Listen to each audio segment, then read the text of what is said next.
Welcome to Chapter 2 of The Lightning Thief in the Percy Jackson series by Rick Riordan. I read this book with permission from the Disney Publishing Corporation, and it is for my use for my children during this distance learning time. So, here goes nothing. If you remember Chapter 1, and I hope you realize that if you've seen the movie and you've listened to Chapter 1, they're very different. They're not synced up. The movie starts different and the characters, it's just a very different experience. So if I hopefully by the end of this you can make the decision which one you prefer. But yesterday Percy was at the art museum on a field trip and he dealt with the likes of Nancy Bobofit, and remember she ended up in the fountain, and then the Mrs. Dodd, quote unquote, ended up taking him in the building and he kind of, well, killed her, but she wasn't a human. And then at the end, it was very strange because Grover and Mr. Brunner had no idea who he was talking about. Or did they? All right, chapter 2 is called Three Old Ladies Knit the Socks of Death. Doesn't that have a fantastic title? I was used to the occasional weird experience, but usually they were over quickly. This 24/7 hallucination was more than I could handle. For the rest of the school year, the entire campus seemed to be playing some kind of trick on me. The students acted as if they were completely and totally convinced that Mrs. Kerr, a perky blonde woman who I'd never seen in my life until she got on our bus at the end of the field trip, had been our pre-algebra teacher since Christmas. Ever so often I would spring a Mrs. Dodds reference on somebody just to see if I could trip them up, but they would stare at me like I was a psycho. It got so I almost believed them. Mrs. Dodds had never existed. Almost. But Grover couldn't fool me. When I mentioned the name Dodds to him, he would hesitate, then claim she didn't exist, but I knew he was lying. Something was going on. Something had happened at the museum. I didn't have much time to think about it during the days, but at night, visions of Mrs. Dodds with talons and leathery wings would wake me up in a cold sweat. The freak weather continued, which didn't help my mood. One night, a thunderstorm blew out the windows in my dorm room. A few days later, the biggest tornado ever spotted in the Hudson Valley touched down only 50 miles from Yancey Academy. One of the current events we studied in social studies class was the unusual number of small planes that had gone down in sudden squalls in the Atlantic that year. I started feeling cranky and irritable most of the time. My grades slipped from D's to F's. I got into more fights with Nancy Bobofit and her friends. I was sent out into the hallway in almost every class. Finally, when our English teacher, Mr. Nickel, asked me for the millionth time why I was too lazy to study for spelling tests, I snapped. I called him an old sot. Wasn't even sure what it meant, but it sounded good. The headmaster sent my mom a letter the following week making it official. I would not be invited back next year to Yancey Academy. Fine, I told myself. Just fine. I was homesick. I wanted to be with my mom in our little apartment on the Upper East Side, even if I had to go to public school and put up with my obnoxious stepfather and his stupid poker parties. And yet, there were things I'd miss at Yancey. The view of the woods out my dorm window, the Hudson River in the distance, the smell of pine trees. I'd miss Grover, who'd been a good friend even if he was a little strange. I worried how he'd survive next year without me. I'd miss Latin class too, Mr. Brunner's crazy tournament days and his faith that I could do well. As exam week got closer, Latin was the only test I studied for. I hadn't forgotten what Mr. Brunner had told me about this subject being life and death for me.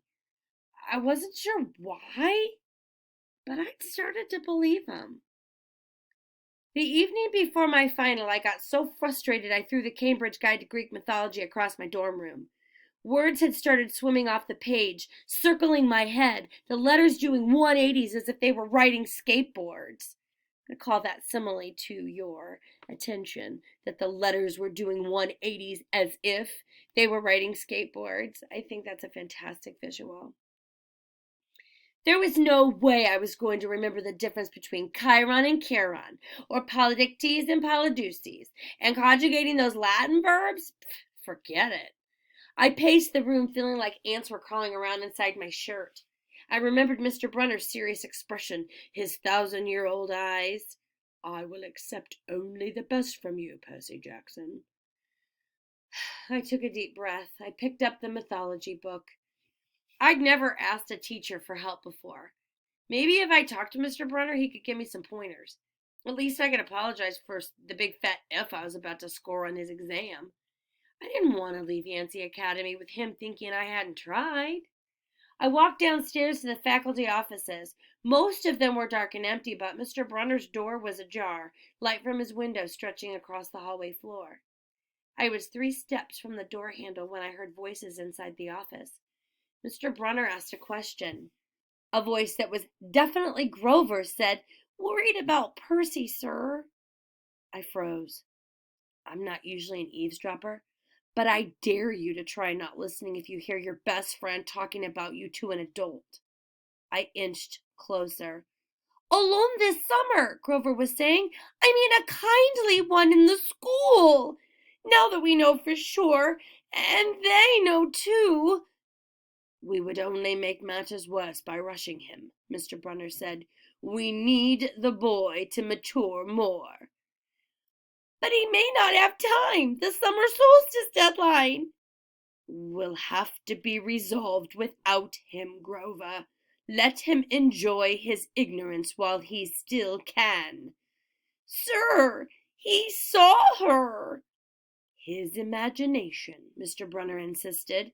"The mist over the students and staff will be enough to convince him of that." "Sir, I can't fail in my duties again." Grover's voice was choked with emotion. "You know what that would mean." "You haven't failed, Grover," Mr. Brunner said kindly. "I should have seen her for what she was. Now, let's just worry about keeping Percy alive until next fall." The mythology book dropped out of my hand and hit the floor with a thud.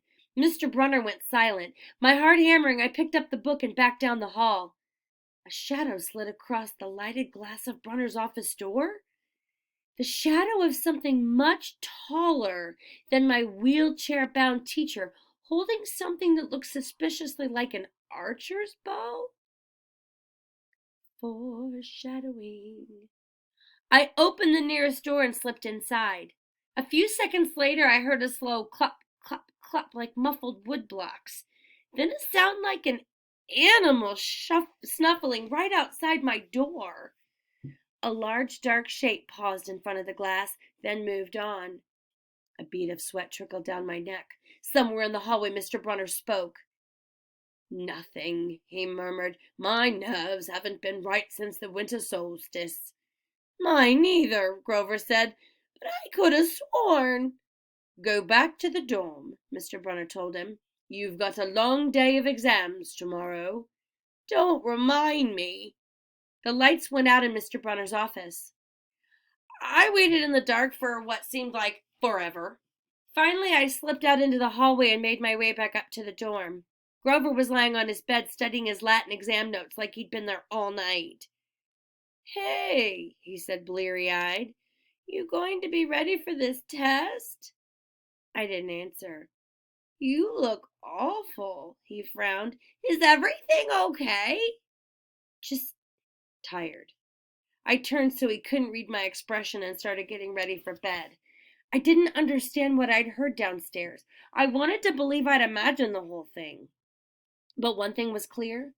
Grover and Mr. Brunner were talking about me behind my back. They thought I was in some kind of danger. The next afternoon, as I was leaving the 3-hour Latin exam, my eyes swimming with all the Greek and Roman names I'd misspelled, Mr. Brunner called me back inside.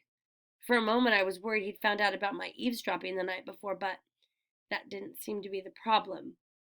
"Percy, don't be discouraged about leaving Yancey. It's for the best." His tone was kind, but the words still embarrassed me.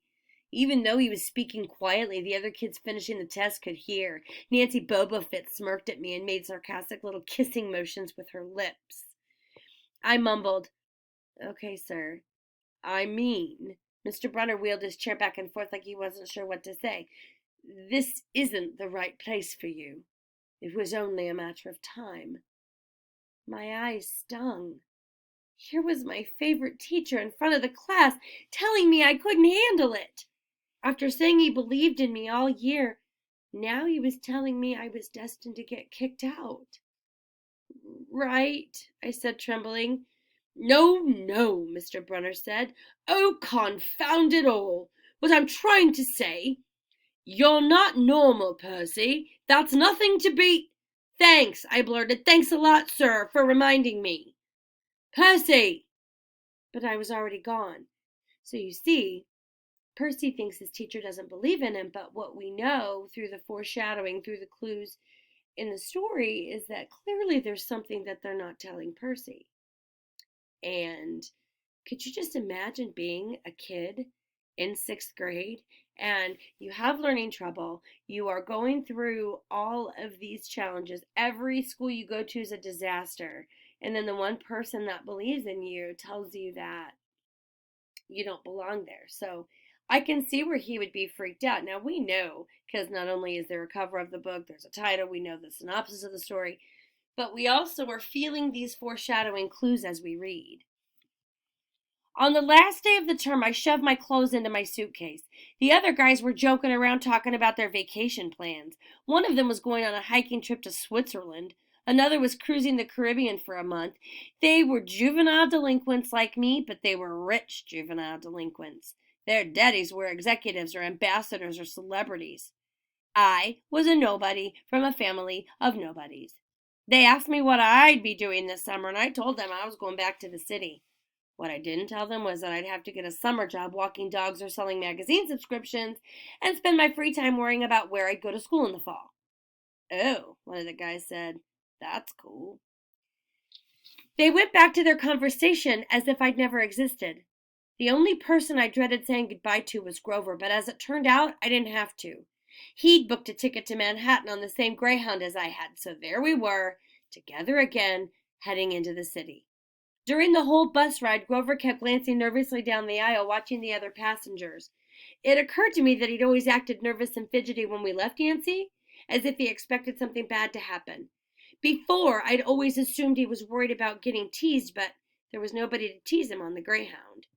Finally, I couldn't stand it anymore. I said, looking for kindly ones? Grover nearly jumped out of his seat. What do you mean? I confessed about eavesdropping on him and Mr. Brunner the night before the exam. Grover's eye twitched. How much did you hear? Oh, not much. What's the summer solstice deadline? He winced. Look, Percy, I was just worried for you, see? I mean, hallucinating about demon math teachers? Grover.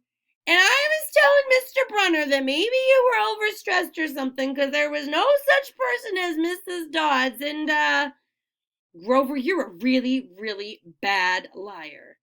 His ears turned pink. From his shirt pocket, he fished out a grubby business card. Just take this, okay? In case you need me this summer. The card was in fancy script, which was murder on my dyslexic eyes, but I finally made out something like Grover Underwood, Keeper, Half-Blood Hill, Long Island, New York, 800-009-0009. What's half... Don't say it aloud, he yelped. That's my, summer address. My heart sank. Grover had a summer home. I'd never considered that his family might be as rich as the others at Yancey. Okay, I said glumly. So, like, if I want to come visit your mansion? He nodded. Or if you need me. Why would I need you? It came out harsher than I meant it to. Grover blushed right down to his Adam's apple. Look, Percy, the truth is I kind of have to protect you. I stared at him. All year long, I'd gotten into fights keeping bullies away from him. I'd lost sleep worrying that he'd get beaten up next year without me. And here he was acting like he was the one who defended me. Grover, I said, what exactly are you protecting me from? There was a huge grinding noise under our feet. Black smoke poured from the dashboard and the whole bus filled with a smell like rotten eggs. The driver cursed and limped the Greyhound over to the side of the highway. Stay tuned for part 2, chapter 2.